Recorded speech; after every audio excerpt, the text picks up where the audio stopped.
Today we're talking about someone who left us way too soon. Amanda Lewis, the beloved MTV VJ who passed away at just 52 years old. Now, if you grew up in the late 90s, you know Amanda. She was the warm, authentic voice on Total Request Live who made us all feel seen. But what happened in her final years?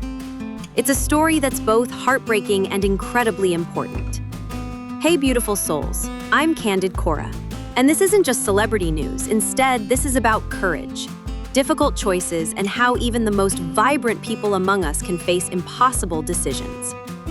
Amanda's journey teaches us something profound about advocacy, authenticity, and what it means to turn your personal struggle into a mission to help others. Let me paint you a picture of who Amanda Lewis was at her peak. This woman was everything in the late 90s. She started at BET hosting Teen Summit, where she was interviewing major figures like Hillary Clinton. Can you imagine? She was tackling real issues affecting young people, and she was good at it. So good that MTV came calling in 1997.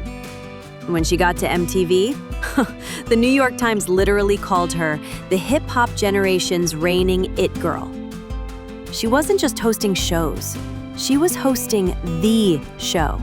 Total Request Live was the center of pop culture, and Amanda was right there making it happen with her genuine warmth and intelligence. What I find fascinating is how she transitioned from serious journalism at BET to MTV's more entertainment-focused content, but she never lost that authenticity. She brought substance to everything she touched. That's rare in television, y'all. Now here's where Amanda's story becomes deeply personal and, honestly, really complex. In 2020, she revealed she'd been diagnosed with stage 3 breast cancer. But here's what makes her story so compelling and so difficult to discuss. Amanda made a choice that many people struggle to understand. When doctors recommended a double mastectomy, she decided against it. She wanted to try alternative methods instead. She said she felt like she didn't have good options and that the recommended treatments felt too drastic for where she was mentally and emotionally. By 2024, her cancer had progressed to stage 4, meaning it had spread throughout her body. I think we need to be really careful here because it's easy to judge someone else's medical decisions from the outside. Amanda herself later said, "Looking back on that, I go, girl, maybe I should have had the surgery." But in that moment, she made the choice that felt right for her life, her body, her circumstances. What's remarkable about Amanda is how she used her experience to help others. Even as her condition progressed to stage 4, she became a powerful advocate for early detection and prevention. She was passionate about this message, especially for women in the Black community. She said something that still gives me chills. "I need you to get your mammograms. Early detection, especially for breast cancer, changes your outcome. It can save their life." This woman was facing metastatic cancer, knowing her time was limited, and instead of retreating, she stepped forward to help others avoid her situation. That takes incredible courage. She admitted her regrets about refusing mammograms for years due to fear of radiation exposure, and she wanted other women to learn from her experience. In her final months, she entered hospice care, but continued advocating right until the end. She passed away peacefully at her home in Los Angeles on June 11th, surrounded by the people who loved her most. Here's what I think Amanda's story really teaches us about the complexity of medical decision-making, especially in communities where there's historical medical mistrust. Amanda talked about watching her mother get mammograms for 30 years and still developing breast cancer, which influenced her initial reluctance. That's not irrational, that's human. That's someone trying to make sense of conflicting information and scary possibilities. The medical community needs to understand that trust isn't automatic, especially in communities that have experienced medical discrimination. At the same time, Amanda's advocacy in her final years shows how she evolved in her thinking.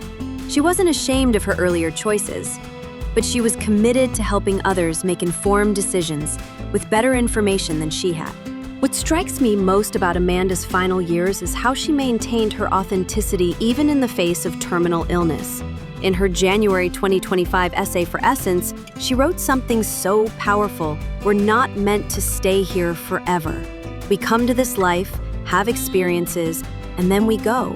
Being real about that with yourself changes how you choose to live. That's the same authentic voice that made her such a beloved VJ, just applied to the hardest conversation of all. She wasn't trying to be inspiring or profound, she was just being real about her experience and what she'd learned. Even at the end, she was thinking about her legacy and her impact on others. That's the mark of someone who truly understood their platform and their responsibility to their community. Amanda's story is having a real impact on conversations about medical advocacy, especially in the Black community. Her openness about her initial resistance to traditional treatments, combined with her later advocacy for early detection, creates a more nuanced conversation than we usually get about these issues. She showed us that you can acknowledge someone's personal agency over their medical decisions while also advocating strongly for evidence-based care. She demonstrated that changing your mind based on new information isn't weakness, it's growth. And her message about prevention? It's already saving lives. Women are sharing her story and going for mammograms they've been putting off. That's a legacy that extends far beyond entertainment. I think Amanda's journey teaches us several important things. First, that medical decisions are deeply personal and complex, especially when you factor in cultural background, personal history, and individual circumstances. Second, that advocacy can come from any experience, even ones we later regret or would handle differently. Amanda didn't let perfect be the enemy of good when it came to sharing her message. And finally, that authenticity remains powerful, even in our most vulnerable moments. Amanda could have stayed quiet about her diagnosis, her choices, and her regrets. Instead, she used her platform to potentially save other lives.